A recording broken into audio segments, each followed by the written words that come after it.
Guys, welcome back to Stained Glass School.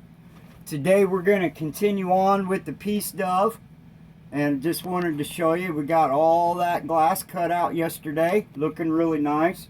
I replaced a couple of pieces that I didn't like. You want to do all that, make sure you got everything the way you want it before you start building. Now when it comes to the building process, we're going to be using two different things.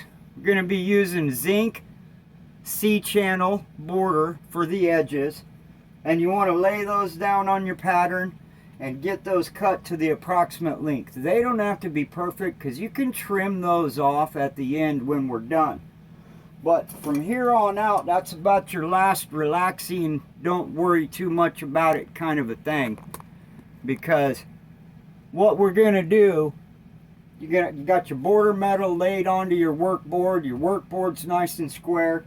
You've got your artwork taped down. And remember what I said about cutting these patterns. You want to make sure you can see pencil line all the way around each piece, because that pencil line represents the thickness of this lead. And so what I mean by that is you need to have a proper allowance for your lead to pass through, because there's a lot of finicky cutting and a lot of intricate little angles that you want to have to learn and figure out as you go along. It'll become self-evident as you continue to lay each piece down, but the process is basically this. You lay your first piece in, lay your second piece in, put your piece of lead between it, get your second piece and your third piece, and then you cap it off with a nice straight piece of lead. So then we come up over here, we do this border, cut this lead, and lay your nice cap piece off. Now you're ready to run in whichever direction you choose, and you're going to have to look at your pattern and decide how you want that to build, because you can get yourself trapped into a corner and have to take a window partly apart to get other things back in, especially when you're dealing with these deep curves. So I'm very strategically going piece by piece as I do this.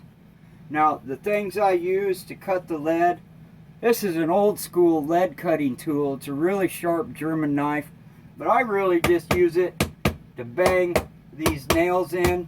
Got stainless steel German glazing nails that I've had for 30 years. They're wonderful, but horseshoe nails or just about anything will work. So we cut the lead with this lead knife or these lead shears. Give you nice good little 45 and 30-degree angles and everything that you're doing. I like to use a little wooden block, a little piece of hardwood, in case things don't fit quite right. You can kind of tap them into place there. And you know, this window is going to be really loosey-goosey, and before you solder it, it's basically just an accordion laying there. So you want to be careful. You want to make sure everything's nailed down and capped off, and you just systematically. So my next piece in this adventure will come along, we remove these nails, and anytime where you nail at, you're going to want to use some little scraps of lead to protect the nice lead. So this piece should just fall right down in here, and we might have to do a little adjusting, whether it be the glass or the lead. You never know till you get there. So I'm not liking the way this piece is going in, so I'm going to do a little bit of constructive criticism here in a second with this wood block. Here's my secret weapon. Now that sounds pretty tight. You don't want to be tapping these too hard. You're just moving these things around a tiny little bit to get them into place. But that's the basic process of building a window, at least the glazing part.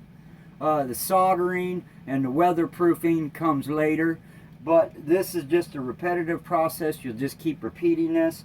Put this piece in, put another piece of lead on there, put some nails around it to hold it in place, and you move on to your next piece until you have all this filled in.